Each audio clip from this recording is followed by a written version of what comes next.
Okay. I'm bringing you guys something that I haven't even brought to Instagram yet, which is wild, right? Crazy. But if you're watching these videos, I'm gonna chat about something that I think is relevant to a lot of people. And you might be asking, why are you holding that bowl, Annie? Okay, so this is my breakfast right now. It is 2 full eggs, 3 normal pieces of bacon, and 5 ounces of lean 99% lean ground turkey, and 2 egg whites, which is like 66 grams egg whites. Okay, so that is actually, I just put that in my Fitness Pal, and this is all gonna be relevant. Just hang with me and trust me on this one. That is 4 carbs, 17 fat, and 60 protein. Okay, why is this relevant? I just had a conversation with one of my online clients, and she was discussing with me, and this is actually like a hot topic, especially in the nutrition, health, fitness space. What she was saying is that tracking her macros was stressing her out and like fucking with her head a little bit. And I completely understand that. So this is a conversation that I actually have had with many of my online clients. She's not the first, and it's something I have felt as well. So the reason I'm bringing this to you guys is because if you've ever been in a place where you think like, oh my, I have to track Annie tracks macros, and that's what I have to do. But every time you track macros, and you can, this can be plug and place, whatever you think is like the only way to see results, essentially. Macros is what I preach, and flexible dieting, macronutrient approach is how I have lived my life for years, like probably since like 2018. And that's what has worked for me. But I completely understand when people say it gets them in a mindset, and like I said, I've been there too, in a mindset of like, oh my God, obsessive, I can't track this, and then like that subtle, okay, I'm gonna just like sneak this like finger of peanut butter, and I'm just not gonna track it, but I really want it, but if I track it, then it takes away from what else I can eat for the rest of the day, and it's like this weird mental game, right? Okay, so my client was telling me this, and she's like, I don't know, and so she was contemplating, stopping working with me because she's like, I just can't track macros, and she was coming from it from like I'm stressed, and she's a mama of 2, a wife, a business owner, and she's like, I just can't, my day to day doesn't look the same, and like I sometimes don't have my scale with me, and sometimes I'm in a place with my kids where the only options are just gonna put me in a terrible position for the rest of the day, and it stresses me out, and then I think I'm not gonna track the rest of the day then if I'm having this one meal, and I get it, okay? And so I wanted to share with you guys that actually this week, while I did just say that the macronutrient approach has been the way I've chosen to live my life and see results, I want you guys to know that it is not the only way. And if macros have ever stressed you out, or the idea of tracking everything feels restrictive to the lifestyle that you want to live, I just want to share with you guys that it isn't the only way, and it doesn't have to be the approach you take to see results that you want to see. So me showing you guys my breakfast this morning was relevant because I have started to just, I work with clients all the time and how to intuitively eat, and training them and teaching them how to do those things. But macros has definitely been my like main, hey, like this is my first response most of the time, because it's allowed me so much flexibility in my life. But I'm also aware that that's not always the case for everybody. So this week I have one of my friends, and then this other creator that I follow. They are like hard set on keto, okay? So if you don't know keto, the keto diet essentially is high fat, high protein, essentially 0 or very minimal carbs, just from trace carbs found in the foods that you're eating that are high protein, high fat. Anyway, the idea is that it keeps your body in a state of ketosis and allows your body to burn more efficiently, effectively, etc. However, not every body is built the same. For me, higher fat tends to make me feel sluggish, and I prefer food sources that are carb high. Again, but though not everybody is the same. So I've never considered keto to be an option for me, nor have I like really wanted to even experiment with it. But this week I was like, you know what? Let me experiment with it. One of the creator friend that I follow, he was like, you know what? Just try it out. And he was coming at it from a place of like, it's not even for the physical body results of like, you know, shedding fat or whatever. It actually, what he was saying is it allows him to be in a better cognitive state throughout his day and be more mentally clear, mentally aware, sharp with it, energetic, etc. So I'm like, you know what? I'm curious to just experiment this for myself. I've never taken that approach. So this week I did. And also disclaimer, I am dairy and nut intolerant. So I don't have dairy, I don't have nuts. So essentially what this meant for me to try this out this week was that it's pretty much meat and eggs, okay?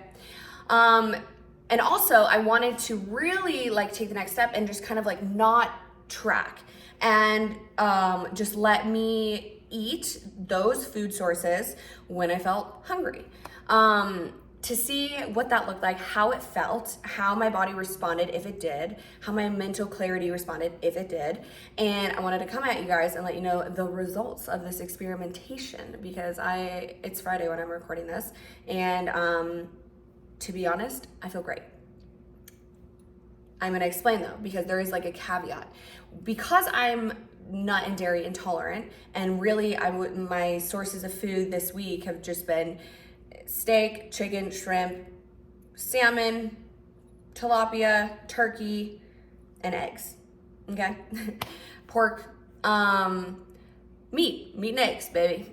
So that's what I've been eating. My mental clarity, I have noticed, has been great, really great.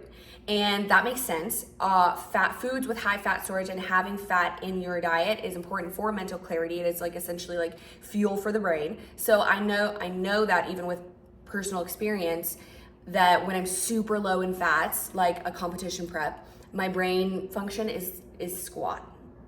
Zilch, nada, very slow here. And I know that makes sense from a scientific standpoint.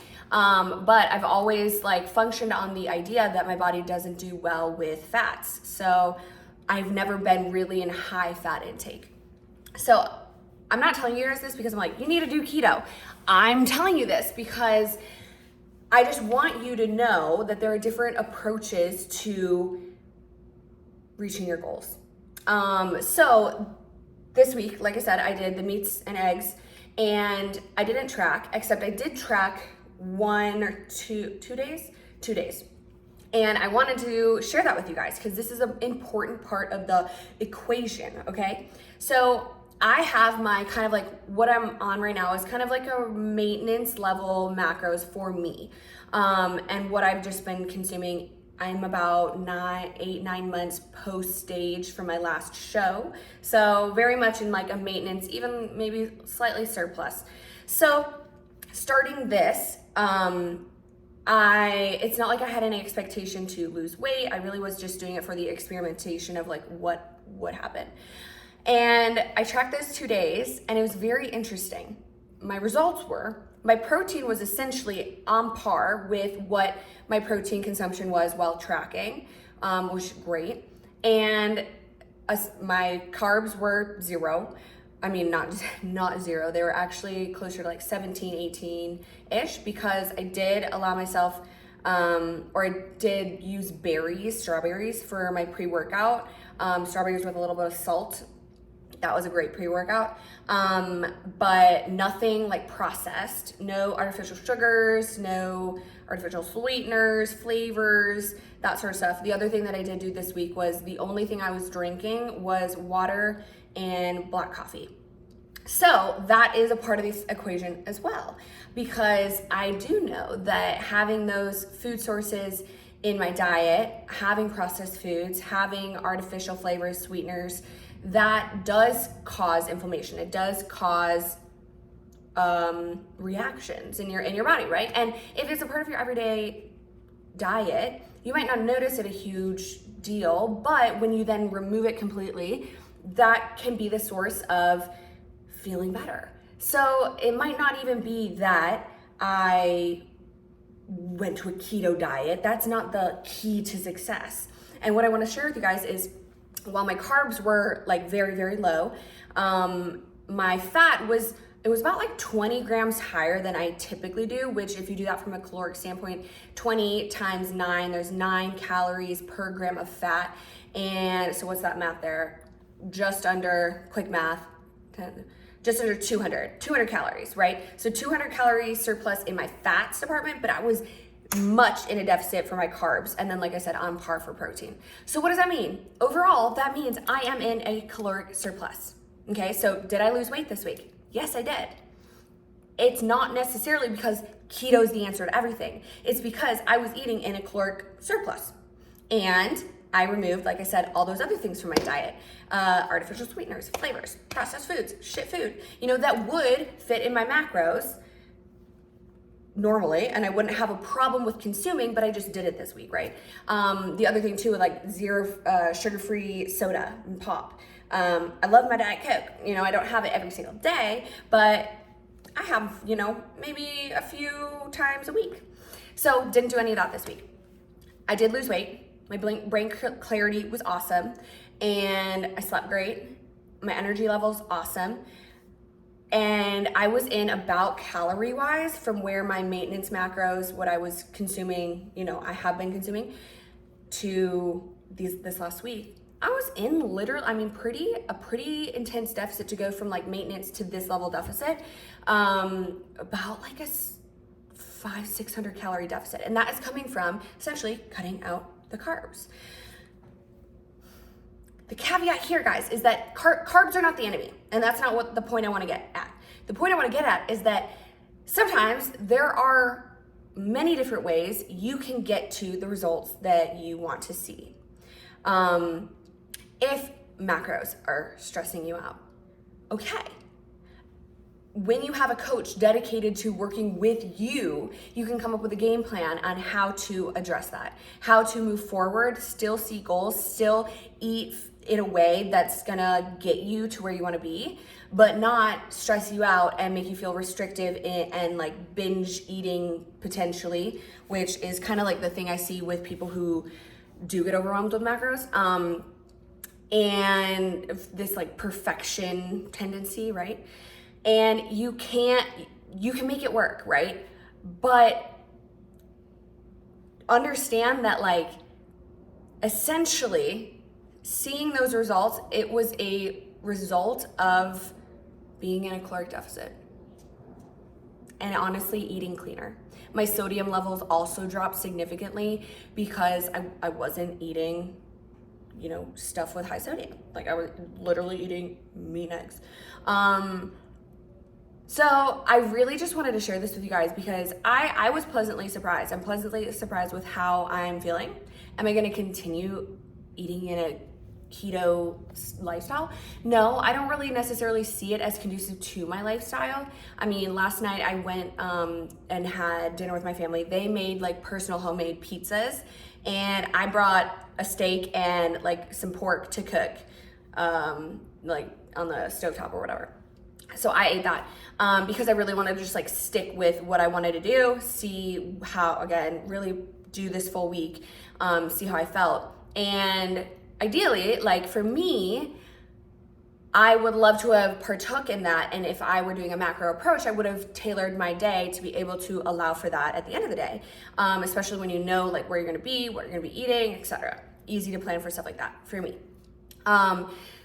Anyway, I say this because I don't see eating keto really fitting in the lifestyle that I want to live. Not consuming anything artificial or anything processed, it feels harder to me than counting my macros. Now, that might not be the case for you. You might be like, damn, I would rather just like eat when I want, but only eat, certain foods. Okay. Again, everybody's different. At the end of the day, what is gonna, if fat loss is your goal, you need to be in a caloric deficit. You need to be. And if building muscle is your goal, you have to be eating in a surplus. And obviously training is a part of that as well. So those are the underlying things. Now, if I were to continue eating in this way, it is a significant deficit that I could see potential issues with my metabolic capacity if I were to continue doing this like long term. So to me, it's not really conducive to my long-term goals, but for right now, made me feel good, made me feel, like I said, high energy, mental clarity, no mental stress of tracking, just ate when I want, and eliminated those other things. So also goes to say that changing up your approach every now and again can be really conducive to just allowing you to feel confident in your ability to see results. I think sometimes like if we get in a rut or stuck or we're kind of like plateauing, it can feel frustrating. You kind of lose confidence in yourself. You're like, what the heck, I'm doing all this stuff, or I feel like I should be seeing different results. Changing up your approach can just rejuvenate your excitement about doing the do and give you something to focus on, like newness and excitement there, rather than like the monotony of what you've been doing. So not to say just jump around plan to plan, thing to thing every week, change your goal, change your approach, expecting to hit that same goal. Not always the case, but if you've been doing the same thing for years and years and years and years, and you're feeling, I'm curious about this other way, or I'm curious if I could feel better by trying this thing out, I'm always down to have an open mind. And this week was really great for me for that. Will I be resuming my lifestyle with macros? Yes. And I'm excited about that. But I'm not feeling necessarily at all like deprived, which was great. I thought it was going to be more difficult than it actually was. After like the first day or two, I was just like, oh, okay, it is what it is. Also will say, this is definitely more expensive of a diet than macros, but that makes sense. I mean, when you can fit cereal in your macros, that's a hell of a lot cheaper than buying, Angus beef and meat and eggs, right? It's gonna be more expensive. Also, just the last kind of point is, this also goes to say that eliminating things in your diet that have been a constant is really conducive to seeing how your body responds. This just clarified for me that, probably on the day-to-day, I should get my sodium levels down. I should probably stop drinking some Mio in every single glass of water that I have. Eliminating the processed foods that I have, even if they do fit in my macros. I know that I feel better when they're not as abundant. And I found out, years ago that dairy and nuts just kind of are a no-go for me. And I found that out by eliminating them and functioning without them, seeing how I felt, feeling better, and then implementing one back in, being like, woo, okay. For some reason, nuts make me feel inflamed. They make me feel bloated and puffy and sluggish. So I cut that out. And I think that actually was a large part of why I thought my body responded better without fats, but really it was just nuts. So again, guys, really the point of this video is just to remind you that there isn't just one approach. And if somebody's like preaching like this is the only way to hit macros or keto or vegetarian, vegan lifestyle, this is the only way to hit your goals, I guarantee you it's not, but it is gonna be best for you to potentially play around with different approaches, see what fits the lifestyle you wanna live to get to the results you wanna see.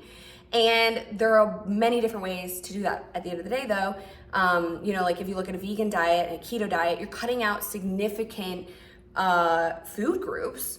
So it might be a little bit easier to eat in a caloric surplus, which will get you to that fat loss if that's what you're wanting. Easier than just being like anything and everything's on the table. Obviously, when you have those like harsh boundaries on what you will or will not eat, it'll cut out a lot, like a lot of food options, so you just won't eat it. So that makes sense. It makes sense to me why I dropped some weight. It's not because I did keto. It is because I was eating in a caloric deficit and I was eliminating other shit, right? But anyway, all to say that your mental sanity is important. And if what you're doing right now isn't giving you that, it's worth experimenting with something else. And even better, if you have a coach leading and guiding and, tailoring a program and a plan for you to follow, and like kind of working on your behalf for that, because you might not be specialized in that level of education or that level of knowledge, and it might feel confusing, overwhelming, frustrating to figure that all out on your own. But if you have somebody that's like, hey, all right, that's not working, let's try this, and I have confidence that this other approach might work, and maybe it not, but then we have another plan too. So that's why I think it's so important, brilliant to invest and have someone on your side in whatever your goals are: nutrition, fitness, life, sobriety, business, all that sort of stuff. Investing in somebody who's gonna kind of lead you and be your go-to, and invested in you as well, because when you invest in yourself and you pay for a service, they're going to be invested in you. It's brilliant, right? So you're not alone. There isn't just one approach, and it doesn't have to be difficult. And I just wanted to remind you guys of that today. Words are hard. So anyway, if you guys enjoyed this video, let me know, and comment below, like, subscribe, share, save, whatever, I don't know. More videos like this to come, but have a great day.